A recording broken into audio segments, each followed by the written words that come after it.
Hello everyone. आज हम इस वीडियो में कुछ इम्पोर्टेंट क्वेश्चन देखेंगे जो आपके बीपीएससी टीआरई 4.0 के लिए बहुत ही ज़्यादा इम्पोर्टेंट है। तो शुरू करते हैं।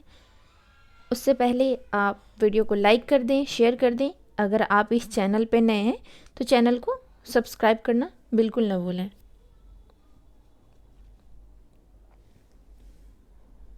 तो शुरू करते हैं। अब क्वेश्चन फर्स्ट देखते हैं। ये कह रहा है धुआं ऊपर उठता है क्योंकि फर्स्ट ऑप्शन कह रहा है जो गर्म वायु होती है। एक सेकेंड, हाँ फर्स्ट ही क्वेश्चन है ये, सॉरी। हाँ, फर्स्ट क्वेश्चन कह रहा है धुआं ऊपर उठता है क्योंकि, मतलब जो धुआं होता है वो ऊपर क्यों उठता है उसके बारे में पूछ रहा है। फर्स्ट कह रहा है गर्म वायु ठंडी वायु की अपेक्षा अधिक सघन होती है। सेकेंड कह रहा है गर्म वायु ठंडी वायु की अपेक्षा अधिक हल्की होती है। थर्ड कह रहा है गर्म वायु का आयतन ठंडी वायु से अधिक होती है। फोर्थ कह रहा है एक से अधिक। फिफ्थ कह रहा है इनमें से कोई नहीं। तो आप बताएं इसका सही आंसर क्या होगा।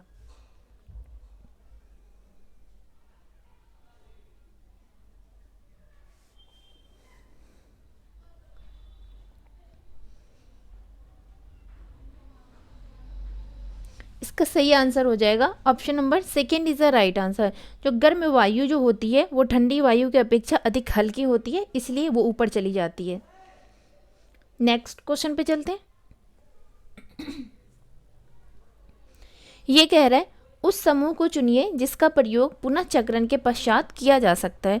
मतलब ऐसी कौन सी चीज़ें हैं जो पुनः चक्रण के बाद भी वो इस्तेमाल किया जा सकता है। फर्स्ट कह रहा है पॉलीथीन बैग, कागज़, बैटरी, मोबाइल फ़ोन। सेकंड कह रहा है चादरें, समाचार पत्र, प्लास्टिक बोतल, बैटरी। थर्ड कह रहा है लोहे की कीलें, कांच की बोतल, स्टील मग, गत्ते का डिब्बा। फोर्थ कह रहा है एक से अधिक। फिफ्थ कह रहा है इनमें से कोई नहीं। तो आपका सही आंसर हो जाएगा option number third is the right answer. लोहे की कीलें, कांच की बोतल, स्टील मग, गत्ते का डिब्बा। नेक्स्ट क्वेश्चन पे चलते हैं।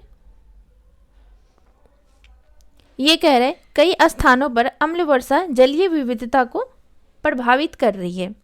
अम्ल वर्षा निम्न में से किन प्रमुख रसायनों के कारण होती है। फर्स्ट कह रहा है हाइड्रोक्लोरिक अम्ल तथा सल्फ्यूरिक अम्ल। सेकेंड कह रहा है नाइट्रिक अम्ल तथा सल्फ्यूरिक अम्ल। थर्ड कह रहा है एसिटिक अम्ल तथा सल्फ्यूरिक अम्ल। फोर्थ कह रहा है एक से अधिक। फिफ्थ कह रहा है इनमें से कोई नहीं।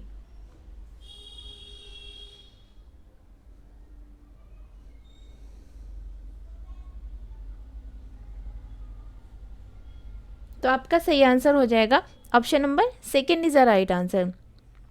अम्ल वर्षा जलीय विविधता को प्रभावित करती है। अम्ल वर्षा निम्न में से किन प्रमुख रसायनों के कारण होती है। अम्ल वर्षा नाइट्रिक अम्ल तथा सल्फ्यूरिक अम्ल। Option number second is the right answer. Next question पे चलते हैं। ये कह रहा है अजैव निम्नीकरणीय प्लास्टिक से संबंधित निम्नलिखित में से तीन कथन जंतुओं, पादपों और हमारे आसपास के वातावरण पर उनके प्रभाव को इंगित करते हैं। विषम कथन का चयन कीजिए और इसका आंसर बताइए। फर्स्ट कह रहा है नालियों को बंद करते हैं। सेकेंड कह रहा है प्लास्टिक बैग मजबूत कैरी बैग है। प्लास्टिक बैग मजबूत कैरी बैग है। थर्ड कह रहा है यह जंतुओं द्वारा खाए जाने पर घातक साबित हो सकता है। फोर्थ कह रहा है एक से अधिक। फिफ्थ है इनमें से कोई नहीं।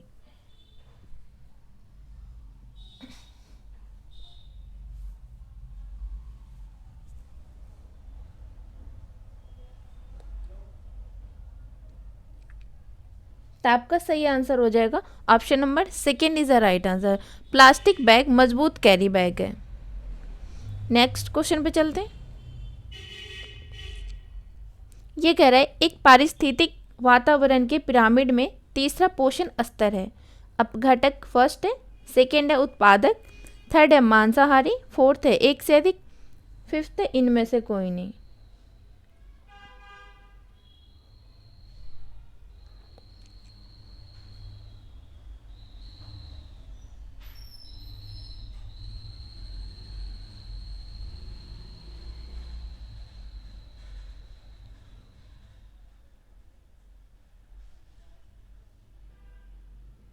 तो आपका सही आंसर हो जाएगा option number third is the right answer, मांसाहारी। एक पारिस्थितिक वातावरण पिरामिड में तीसरा पोषण स्तर है मांसाहारी। नेक्स्ट क्वेश्चन पे चलते हैं। ये कह रहा है कौन सा ब्रॉन्ज एक मिश्र धातु है जिसे निम्नलिखित में से किन्हें पिघलाकर बनाया जाता है। फर्स्ट है टीन और कॉपर, सेकेंड है कॉपर और जिंक, थर्ड है एल्यूमिनियम और जिंक, फोर्थ है एक से अधिक, फिफ्थ है इनमें से कोई नहीं।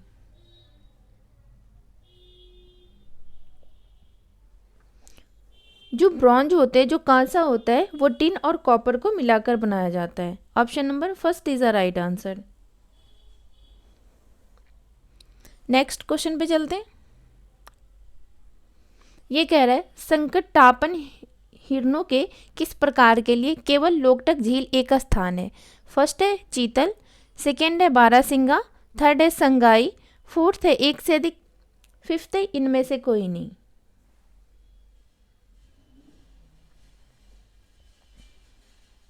तो आपका सही आंसर हो जाएगा option number third is the right answer, Sangai. Manipur में किबुल लामाजाओ नेशनल पार्क में मरीचिका हिरन पाया जाता है और यह मोटे तौर पर तैरती हुई वनस्पति पर देखा जाता है, जिस स्थानीय रूपों से पार्क के अंदर लोकटक झील के दक्षिण पूर्वी भाग में फुमडी कहा जाता है। नेक्स्ट क्वेश्चन पे चलते हैं। ये कह रहा है एक पोषण स्तर से दूसरे तक स्थानांतरण के लिए 10% ऊर्जा के स्वरूप के रूप में उपलब्ध है। फर्स्ट है सौर, सेकेंड है प्रकाशीय, थर्ड है रासायनिक, फोर्थ है एक से अधिक, फिफ्थ है इनमें से कोई नहीं। तो आप बताएं इसका सही आंसर क्या होगा।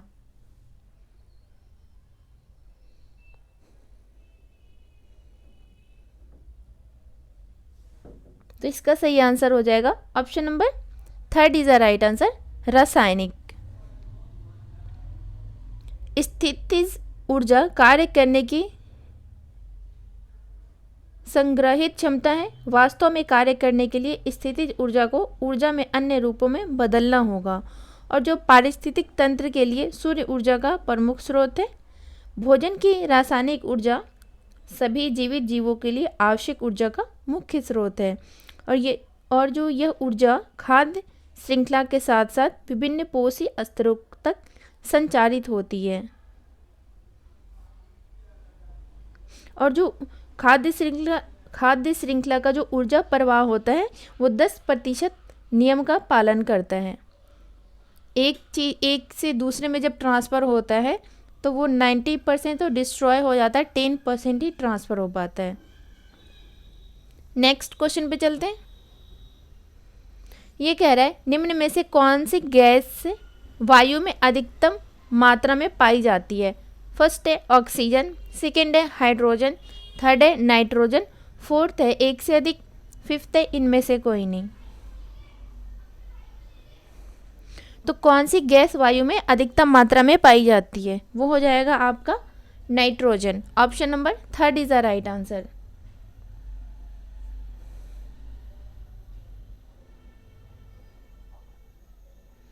सबसे ज़्यादा नाइट्रोजन है 78.8%, उसके बाद ऑक्सीजन आता है 20.95%,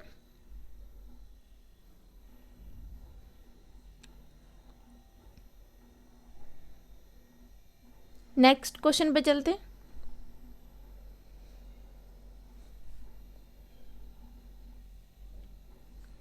ये कह रहा है निम्नलिखित में से कौन सा एक मिश्र धातु नहीं है। फर्स्ट है कांस्य, सेकेंड है तांबा, थर्ड है इस्पात, फोर्थ है एक से अधिक, फिफ्थ है इनमें से कोई नहीं। ऐसा कौन सा है जो मिश्र धातु नहीं है। कांसा एक मिश्र धातु है, तांबा जो है एक मिश्र धातु नहीं है। Option number second is the right answer. जो कांस्य होता है वो तांबा प्लस टीन से बनता है और जो पीतल होता है वो तांबा प्लस जस्ता से बनता है और जो इस्पात होता है वो कार्बन प्लस लोहे से बनता है। ठीक है, जो तांबा धातु है बल्कि मिश्र धातु नहीं है, जबकि पीतल, इस्पात और कांस्य मिश्र धातु है। नेक्स्ट क्वेश्चन पे चलते हैं। ये कह रहा है कौन सा वन्य जीव संरक्षण क्षेत्र हंगुल मृग के संरक्षण के लिए प्रसिद्ध है। फर्स्ट है सरिस्का, सेकेंड है दाचीगाम, थर्ड है जिम कॉर्बेट, फोर्थ है एक से अधिक, फिफ्थ है इनमें से कोई नहीं। तो आपका सही आंसर हो जाएगा option number second is the right answer, Dachigam.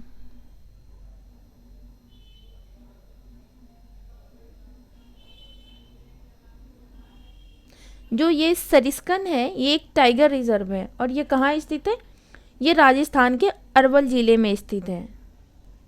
और जो दाचीगाम जो दाचीगाम है ये एक राष्ट्रीय उद्यान है और ये कहाँ स्थित है, बताएं कहाँ स्थित है।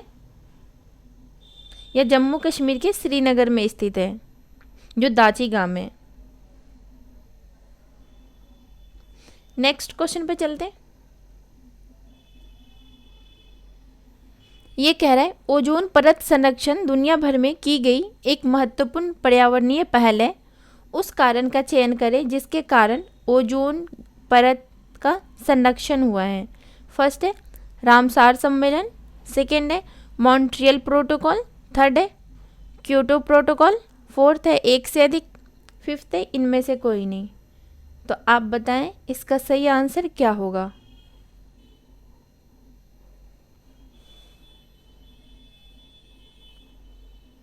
इसका सही आंसर हो जाएगा जो ओजोन परत का संरक्षण हुआ था वो कहाँ हुआ, उसका नाम क्या है। ओजोन परत संरक्षण दुनिया भर में की गई एक महत्वपूर्ण पर्यावरणीय पहल है, तो उसका नाम ये है option number second is the right answer, Montreal protocol. और ये कब हुआ था, तो 1987 में हुआ था। ठीक है, नेक्स्ट क्वेश्चन पे चलते हैं। ये कह रहा है हिमालय मई सेब एक औषधीय पौधा है जो उच्च क्षेत्रों में पाया जाता है, इसे किस समूह में रखा जाना चाहिए। फर्स्ट है अन्य स्थानिक, सेकेंड है प्रचुर बाहुल्य, थर्ड है अस्थानिक, फोर्थ है एक से अधिक, फिफ्थ है इनमें से कोई नहीं।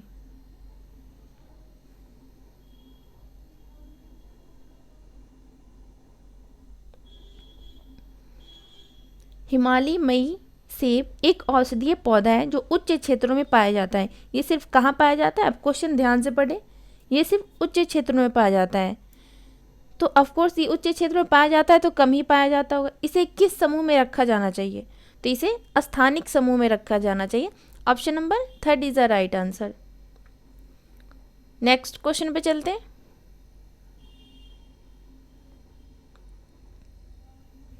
ये कह रहा है जब चूने के पानी में स्ट्रॉ के द्वारा फूंकते हैं तो वह दूधिया क्यों हो जाता है।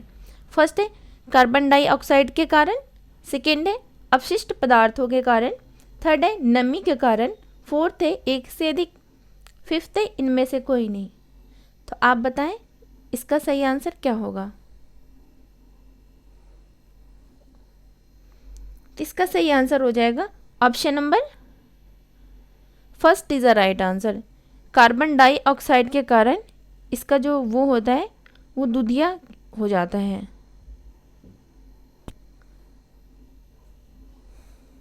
कार्बन डाइऑक्साइड CO2 जब आप चूने के पानी, कैल्शियम हाइड्रोक्साइड CaOH2 का घोल में फूंक मारते हैं तब अपनी सांस से कार्बन डाइऑक्साइड के घोल में छोड़ रहे होते हैं और कार्बन डाइऑक्साइड कैल्शियम हाइड्रोक्साइड के साथ प्रतिक्रिया करता है और फिर कैल्शियम कार्बोनेट CaCO3 बनाता है जो अघुलनशील होता है और दूधिया अवक्षेप के रूप में दिखाई देता है।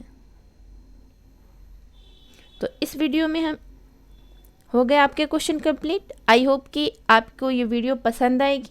आप इस वीडियो को ज़रूर देखें, जितना हो सके आप प्रैक्टिस ज़रूर करें। मिलते हैं आपसे नेक्स्ट वीडियो में। तब तक आप वीडियो को लाइक करें, शेयर करें, चैनल पे नए हैं तो चैनल को सब्सक्राइब ज़रूर करें। Thank you.